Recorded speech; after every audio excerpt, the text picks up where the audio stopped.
Fáilte go tris seminar a cumneachta dúist tua, a mi tóchas go cósta Taigh díobh. Tá sin tollaide go bhfuil tóir duine galpáist. Welcome to this third and final seminar on behalf of Cumneachta Dúist tua.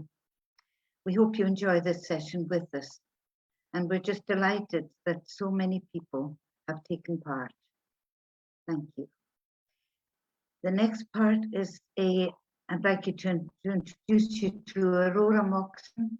Aurora has been in placement with us through COVID and has been a great help. She will talk about the craft gallery and the writing workshop, and all contributions to the writing workshop will be in the archive. But meanwhile, I'd just like to introduce Aurora Moxon.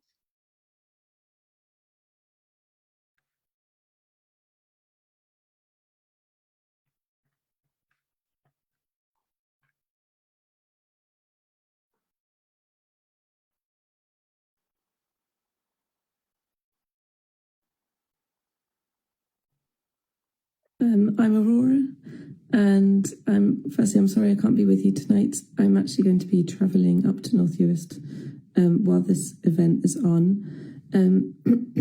But firstly, I wanted to say a big thank you to those of you who sent in pictures of your crafting, making art to Ciùird. It was really interesting to see the different ways people have got creative over the various lockdowns. I think we had painting, knitting, cooking, music, photography, embroidery, and I think wood carving as well. So it was really, really interesting to see all of those. I think the project, or this project as a whole, is a great response to the couple of years that we've had, really difficult years. And for me personally, being able to get involved with Ciùird at a time I was doing my PhD, I was already feeling quite isolated. So being able to get involved, even the weekly meetings, made me feel much more connected to something outside of what was going on. And it was really fascinating, quite important to see how Ciùird was responding to the pandemic, trying to find new ways, thinking outside the box to keep doing their work, but also in a way that was important and was engaged with people in the local community. And yeah, I think for me, having the freedom to run the writing competition, so I had an idea. I was also trying to think outside the box of ways to get people involved. I think it was around last November, December, I had the idea because I thought this is a time when people are possibly going to be struggling the most around Christmas and the New Year.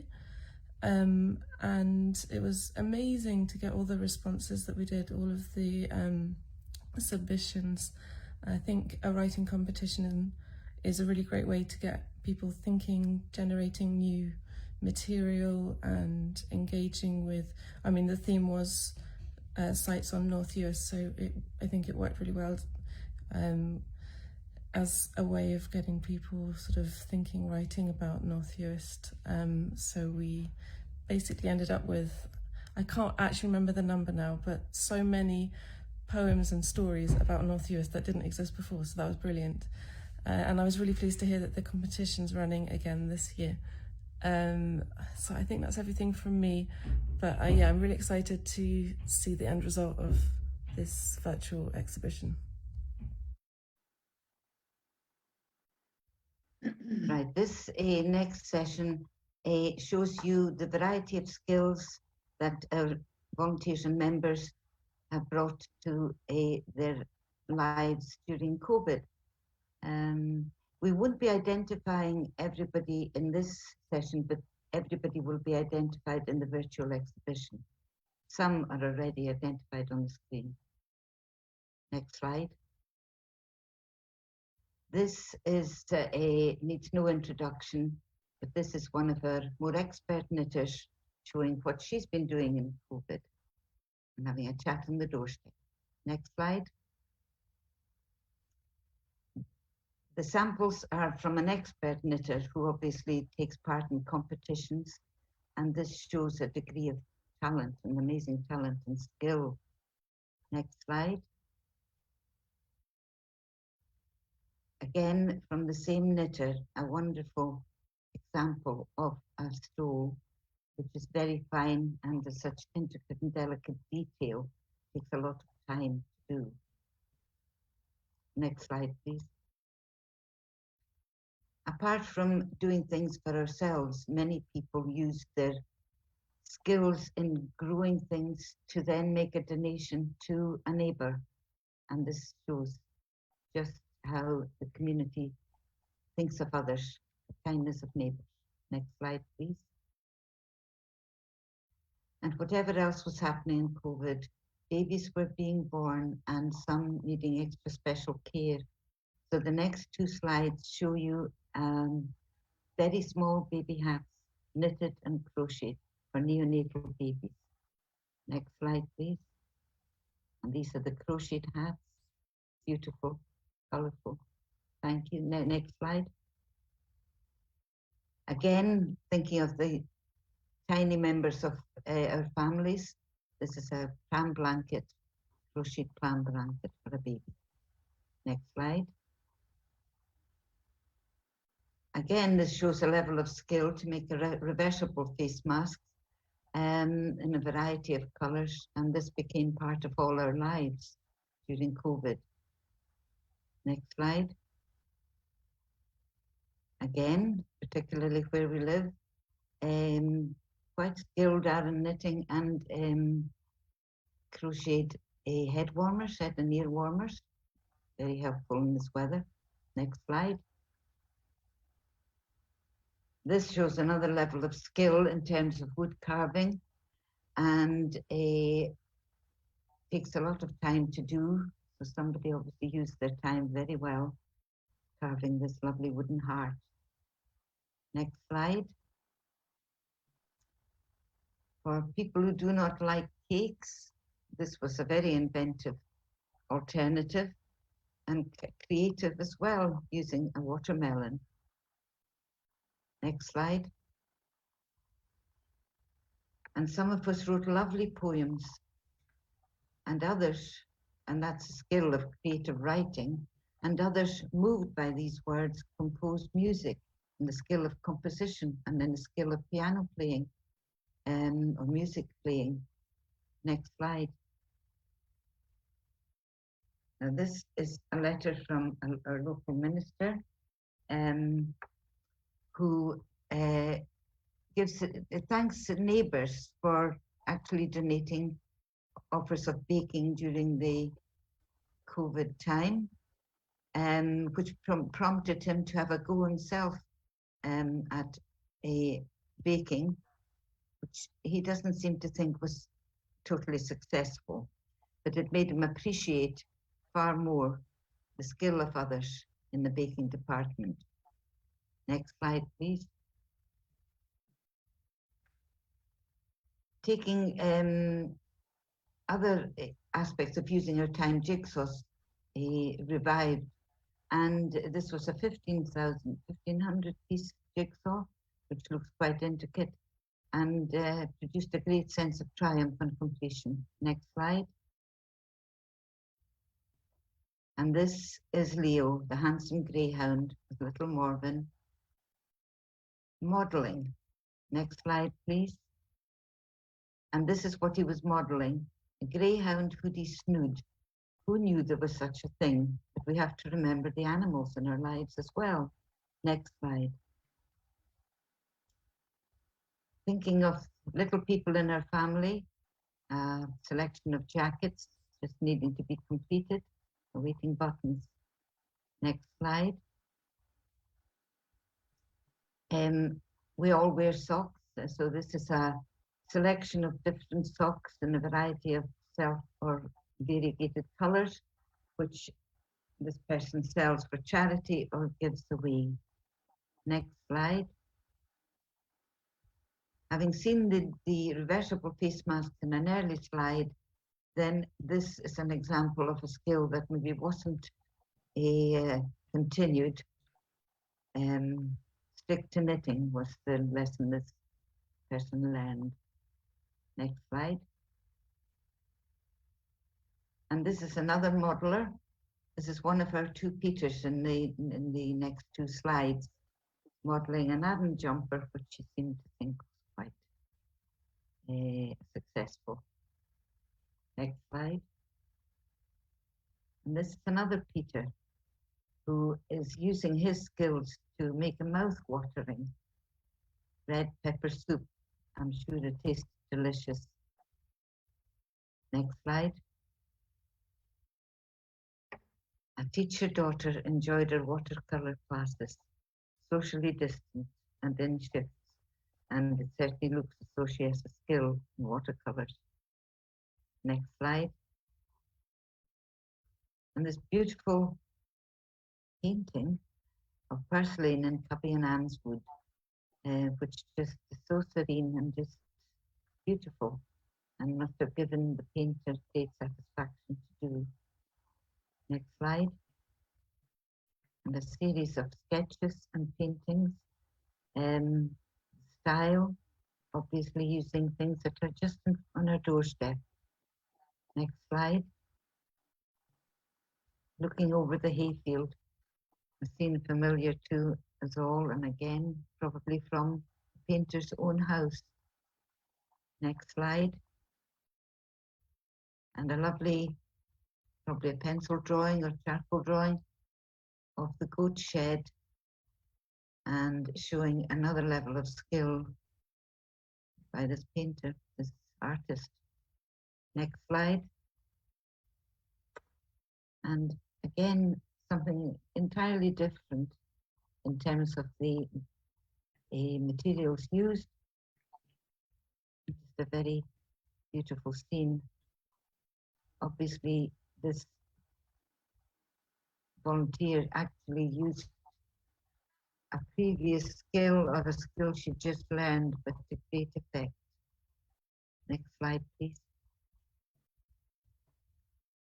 And the skill of photography is another one which maybe came into its own during COVID, and this is a particularly beautiful photograph on the Macher of an August wedding on Clapham Sands.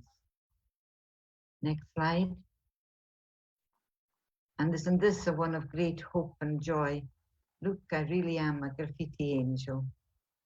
A little girl just looking so happy and joyous. Next slide. And this is something we all became familiar with during COVID, our lateral flow tests, and the relief when the result was negative. Next slide.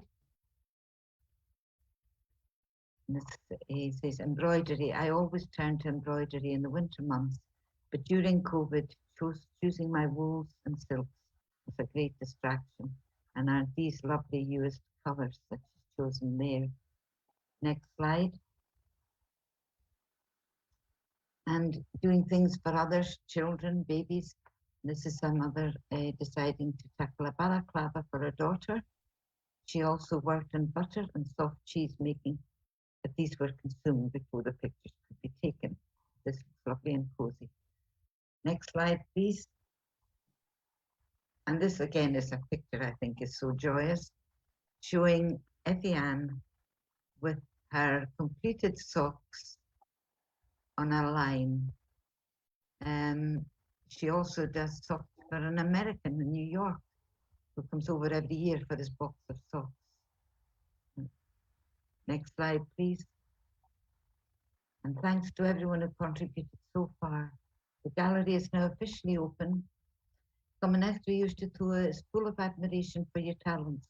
You cover such a variety of unique, expressive art. Special thanks to Dr. Ian Oliver for all his help in managing us and boosting our lamentable technical skills. And I think you will see from that selection of contributions that we have a great source of skill and artistic talent and photographic talent and musical talent in this community. Thank you.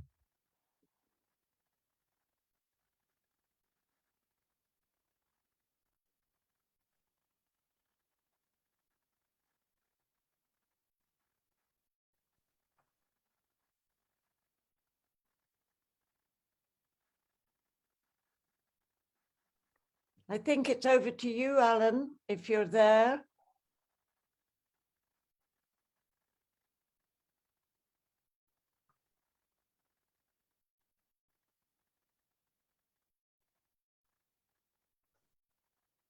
Alan?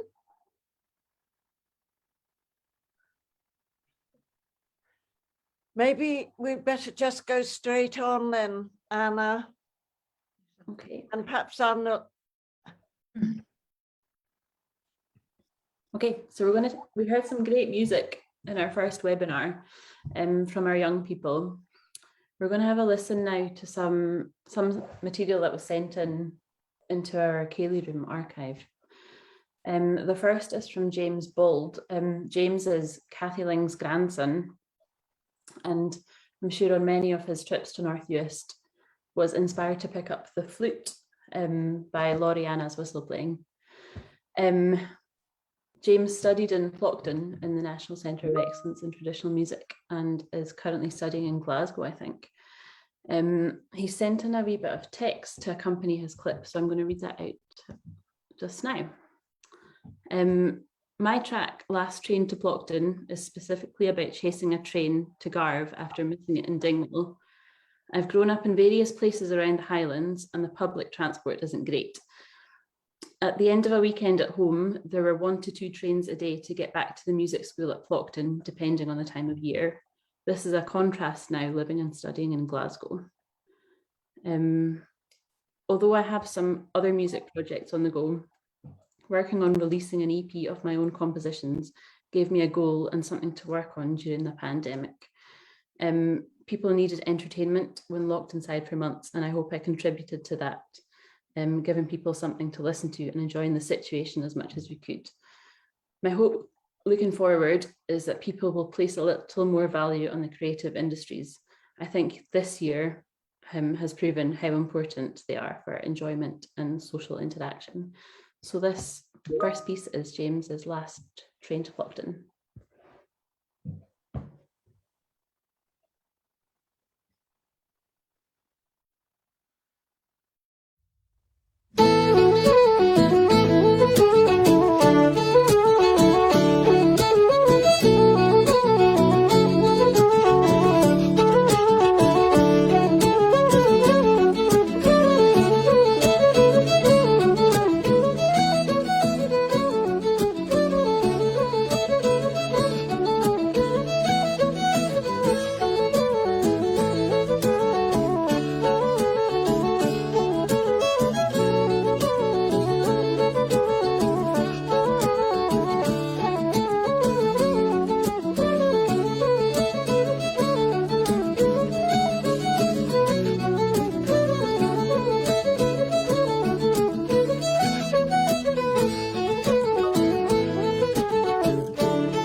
stuff. Yeah, that was really nice. Thanks for sending that in, James.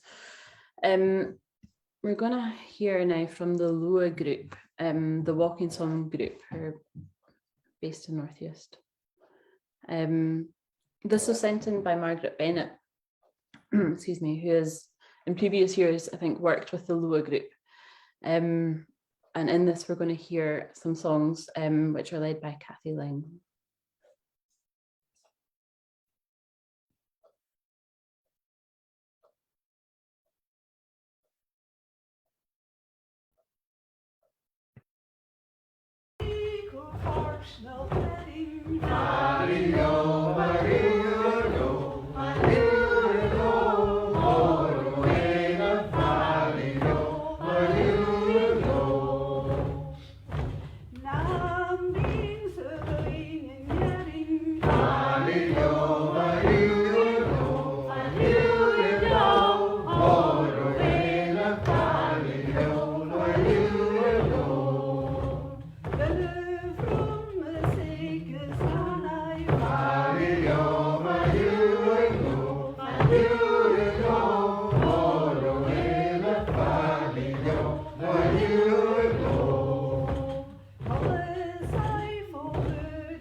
Yeah, we're going to hear next from Cóisir Gaelic Uist.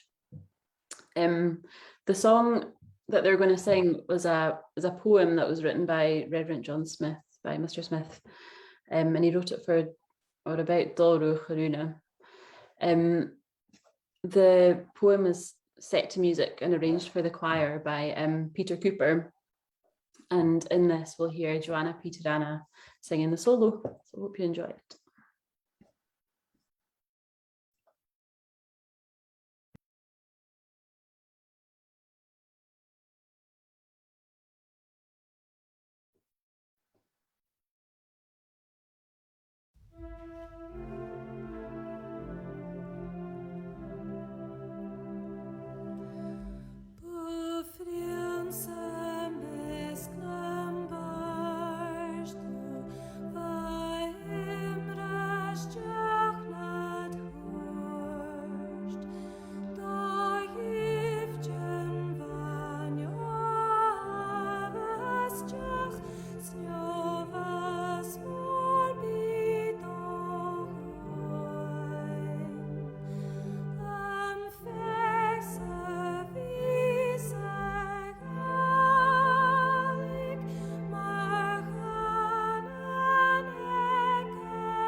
Fabulous.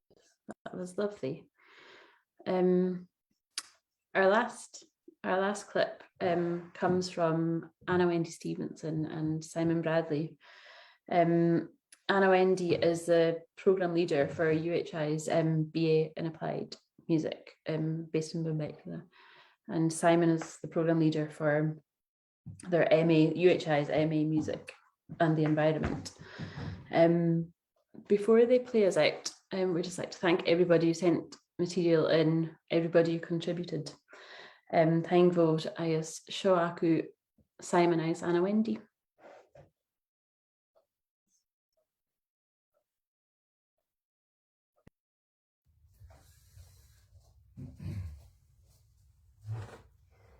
I'm Anna Wendy. I'm Simon. And we're coming to you from Ballashare in North Uist, and we're going to play some jigs. The first couple are ones that I wrote. The first one is the Trip to Loch Skippert, the place with the ponies in South Uist. And then we'll follow that with a tune I wrote for my goddaughter. It's called Nuala Ionas. And then we'll finish up with a pipe jig, the classic from South Uist, the Skylark's Ascension by Archibald Lindsay.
Madre.